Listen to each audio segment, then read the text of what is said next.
Любишь ли ты Аллаха? Скучаешь ли ты по Нему? Мы устали от этого мира. Покупки, продажи, рынки, жены, дети, мужья, все эти проблемы. Посланник Аллаха, мир ему и благословение, хотел лишь одного – быть вместе с Аллахом. Он скучал по Аллаху и любил Его, свят Он и велик. Любишь ли ты Аллаха?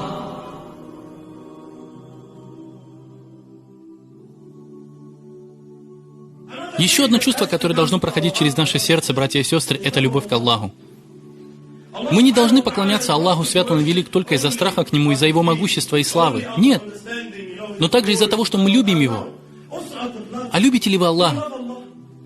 Скучаете ли вы по Нему? Разве вы не проявляете любовь в вашей мирской жизни? Аллаху Акбар. Когда вы скучаете по своему другу, вы берете трубку и звоните ему. Он спрашивает, почему вы звоните? Вы же говорите, я просто соскучился, мы так давно не виделись. Давай сходим куда-нибудь. Субханаллах. Мы всегда проявляем это чувство. Чувство любви, когда имеем дело с людьми. Любовь существует также между мужчиной и женщиной. Между мужем и женой. Мы имеем в виду исламскую среду. Например, парень за границей долго не видел свою жену. Он берет телефон и звонит ей. Без какой-либо неловкости или стеснения он звонит жене и по-настоящему наслаждается разговором с ней. Он не ждет, пока закончится время разговора. Хотя бы теоретически. То есть он хочет, вы понимаете, обычно жены очень рады такому общению по телефону. Просят, чтобы вы звонили почаще. Мы наслаждаемся разговором. Почему же в общении с Аллахом у нас нет этого чувства? Мухаммад, да благословит его Аллах и приветствует, говорил: «Билял, провозгласи азан. Мы устали от всей этой мирской суеты. Покупки, продажи, рынки, жены, дети, мужья, все эти проблемы и беспокойства». Посланник Аллаха, да благословит его Аллах и приветствует, хотел быть вместе с Аллахом. Он скучал по Аллаху, свят Он и велик, и любил Его, а сподвижники учились у Него. Они впитывали в себя любовь посланника Аллаха, да благословит его Аллах и приветствует, к их Господу. Я расскажу вам историю Абдуллы ибн Амра. Да будет доволен ими обоими Аллах. Это был молодой парень, как многие из молодых людей, которые сидят здесь, маша Аллах. Согласно преданию, разница в возрасте между Абдуллой ибн Амром и его отцом была всего лишь 11 лет.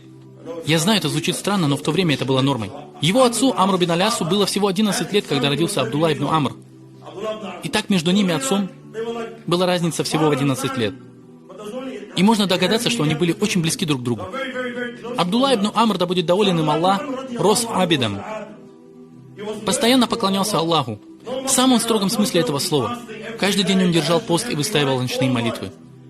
Он мог молиться всю ночь напролет. Он постоянно поминал Аллаха, изучал науки, призывал к исламу. Что бы вам ни пришло в голову из поклонения, он делал это. Он был одним из юношей, которые посвятили себя Аллаху. Настолько, что его отцу пришлось заставить его жениться. Он постоянно говорил ему: «Женись, надо жениться». И он не женился не потому, что его отвлекала работа или он думал о запретном. Нет, нет. Просто он полностью посвятил себя Аллаху. И у него не было времени даже думать об этом. Субханаллах. Сейчас уже таких не встретишь в наше время. Итак, Абдуллу ибн Амра заставили жениться. Аллаху Акбар. Я хочу, чтобы вы представили себе чувства, которые переполняют молодого парня в его первую брачную ночь. О чем бы вы думали? Наша молодежь смеется, я вижу это. Ваша первая брачная ночь, вы понимаете, о чем я говорю, да? Не то, чтобы он раньше видел ее и встретился спустя 10 лет. Нет, он вообще в первый раз видит ее. Возможно, он впервые видит девушку вообще в Медине. Не подумайте ничего такого, они были настоящими мужчинами. Страсти переполняли их, и в них кипели желания. И вот в свою первую супружескую ночь Абдулла ибн Амр обращается к своей молодой жене, Аллаху Акбар. Он говорит: «Прошу тебя, позволь мне совершить молитву в 2 раката». Даже в такой момент он думает об Аллахе. Если бы люди, такие как я, например, совершали ночную молитву в свою первую брачную ночь, то от волнения они бы, наверное, сделали 3 или 5 ракатов вместо 4. В такой момент просто не можешь полноценно думать о чем-либо. Абдулла же ибн Амр в это время вспоминает об Аллахе. Он сосредоточен на Аллахе, свят Он и велик. Субханаллах. В такой эмоциональный момент он просит: «Прошу тебя, позволь мне помолиться. Разве я могу провести ночь, не помолившись Аллаху?» Он начинает молиться и взлетает.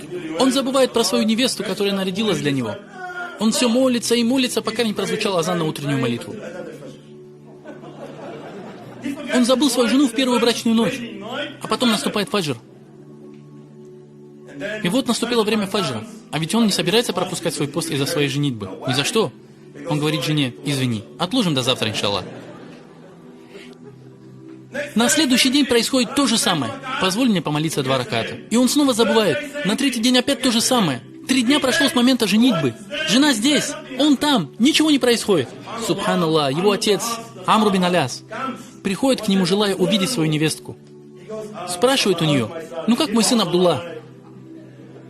Она говорит: Аллаху Акбар, какого прекрасного мужчину вы вырастили. Но я не знаю, как он.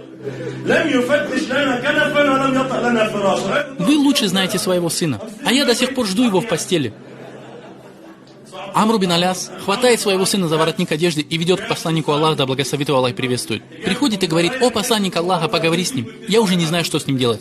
И Мухаммад, да благословит его Аллах и приветствует, говорит: нет, постись через день, не надо выстаивать молитву всю ночь напролет. Часть ночи ты спишь, а оставшуюся часть молишься. У твоей жены есть право на тебя. И посланник Аллаха, да благословит его Аллах и приветствует, привел его жизнь в равновесие. Но теперь забудем про саму историю. Посмотрите, какими они были. Мужчина забывал про свою жену из-за молитвы. Вы когда-нибудь забывали что-нибудь из-за молитвы? Что-нибудь в своей жизни вы забывали из-за молитвы? Нет. Вот забыть про молитву, да, это было. Я имею в виду не сделанный поясной, земной поклоны, 1 или 2 раката. Но забывали ли вы что-нибудь из-за молитвы? Если да, то очень и очень редко. Итак, братья и сестры, все дело в любви. Если я люблю Аллаха, то воспринимаю молитву как прекрасную возможность обратиться к Аллаху Свят Он и Велик. Понять, осознать это. Сколько осталось времени? Аллаху Акбар. Субханаллах, это чувство. Чувство любви должно проходить через наше сердце.